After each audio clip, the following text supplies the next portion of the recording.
Hello, Internet World. I'm Kevin Beats, living in Naples, Italy, and I just happened to own a MacBook Pro and a microphone and decided to start a podcast. Living here in Europe for the past year has given me an interesting perspective and a new kind of outlook on life. The things that we Americans take for granted that other first world countries are still dealing with has changed for me. And I'm going to start with a topic that is pretty heavy for my first podcast. And I'm sure, just bringing it up is going to be an issue. That's racism. Now, sure, some of you would just write me off right away and say I have no business talking about this subject, or say that my opinion doesn't matter because I happen to be a straight white male. But let's see if we can get past that. Racism. Still very much alive in America today. We see it in the news, on TV, and it's pretty much always in our face. From racist cops to Nazis, racism it's out there. Now, when I was a kid, I truly thought that racism was a thing of the past, something that our grandparents dealt with, that their grandparents dealt with, not something that I would ever run into. And just so you have a little background on me, I grew up in the San Francisco Bay Area, repping the 510. One of the most diverse places that you can grow up as a kid. I had friends whose parents were from literally all over the world: China, Japan, Afghanistan, India, the Philippines, Cuba, just to, name a few. And on top of that, living in the East Bay has huge Black and Hispanic population. I know most people in America kind of grow up with that token Black friend. Well, I was everyone's token white friend. There was very few of us to go around, I guess. The vast majority of my friends were some kind of Asian descent, either Japanese, Chinese, Taiwanese, Korean. And because of this last blending of cultures, I was never really exposed to what I would call true racism as a kid. Sure, kids, make racist jokes, and in my circle, it was all fun and games. No one was being vindictive. Now, looking back, probably was not the right thing. Definitely not the right thing to do, but none of us were out to get each other. There was no hate. It was in fun amongst friends, and as kids do. And it wasn't until I was 19 and joined the Navy that I found out that racism was still very much alive. While in Corpsman A School in San Antonio, Texas, I met a very beautiful woman who later became my wife.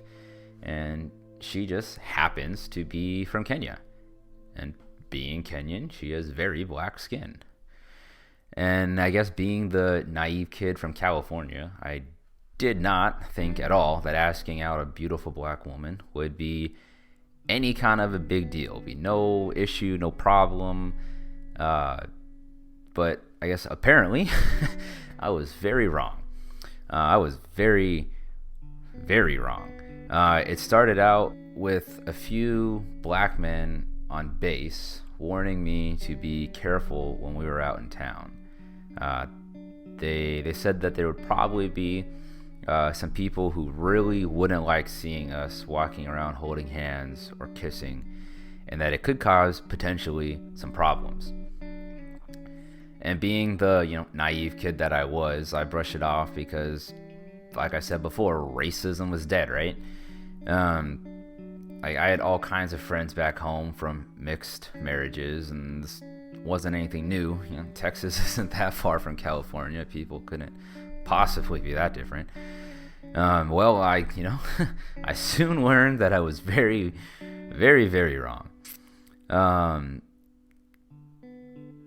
People would stare at us constantly when we were out on dates. Both black and white people out in town. And we even had this one really old black guy who came up to us when we were in a Fuddruckers in line, and he shook my hand in tears, saying that we were changing America just by holding hands in a public restaurant. We were somehow making a difference, and at the time, I was more shocked than anything. Like how in the world is holding hands making any kind of difference? And I guess we were such an oddity that's all it took. And it wouldn't be for another few months until I realized that racism was really a huge thing in the world that we live in. And not just that it's in the world, oh yeah, racism is out there, but it was in America. It was in my home. It was in my own backyard. It was affecting me now personally, and it was affecting my relationship with my then girlfriend, now wife. It was such an odd thing to me that just being a white man and a black woman out in public together would cause such a hysteria that when we were out, we'd sit on a park bench somewhere and we'd have photographers or just random people come up to us and ask if they could take our picture because they'd never seen a mixed couple before, or they'd never seen one in Texas. And mind you, this is recent. This is back in 2014, not that long ago. And this experience and a few others like it opened my eyes to a problem that I had previously thought no longer existed. A problem that I thought was hundreds and hundreds of years old. And sadly, I learned the truth that I was very wrong. Now, fast forward to now. We've been married for over 4 years and living it up in Italy, and we're happy to be free of that racist country that is America, right? Except it turns out that Italy's even more racist than Texas, if you can believe that. Right away, when we landed here we were just going out in town, we would get stares. We'd get stares from everyone, little kids, adults, especially the little kids. The little kids are always staring, and these were the same kind of intense stares that we got in Texas, except hardly anybody was actually looking at me. They were mostly just looking at my wife, and it took a month or two before we found out really why that was. And it wasn't because we were a mixed couple. It's because she was black and I'm white that they assumed she was a prostitute. Because, nothing else makes sense. Why in the world would a white man be with a black woman unless, she was a prostitute? Because, that makes perfect sense. To share another, I guess, less extreme or maybe more extreme example, because we need more. One day we were going out to a beach bar for drinks, on a Saturday afternoon, and my wife and her friend, who is another Kenyan lady, and her husband. My wife and the Kenyan lady got to the bar a little bit before us, and they tried to go inside, and as soon as they entered, they were quickly stopped and told that they were not welcome. Just, you can't come in. And it wasn't until myself and the lady's husband showed up, and they saw that, well, one, we're white, and two, that I'm an American and he was a British dude, that they're, sorry, you guys can go in. And we stood there for a minute trying to figure out why in the world they were stopped in the first place. And with my limited Italian, I still, after a year, barely speak Italian, basically found out it's because they're black and they weren't welcome, unless they were with us. Which, Man, I don't know if I've ever been as mad as I was at that time. And like I said, my Italian was bad. It took me a minute because of how bad my Italian was to figure out that's what it was. That's like, just because they're black, you don't want them in your bar.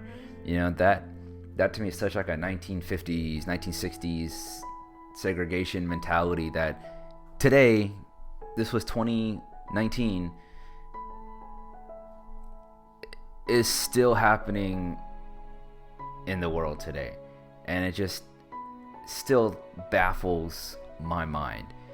And I wanted to share these few stories, not to really diminish what is going on in the States, but to share a global awareness that racism isn't just happening in America. It's happening around the world to large degrees. And I know these stories that I shared might seem small in comparison to the shootings of Black Americans by police and other horrific stories that we hear on the news, but these are my stories. These are my interactions with the ugliness that is racism. And as long as my wife and I are married, we're gonna keep holding hands in public until people aren't shocked that humans with different color skin could possibly love each other. The road is long, but the battle is just. Good day and good night. Kevin B. signing off.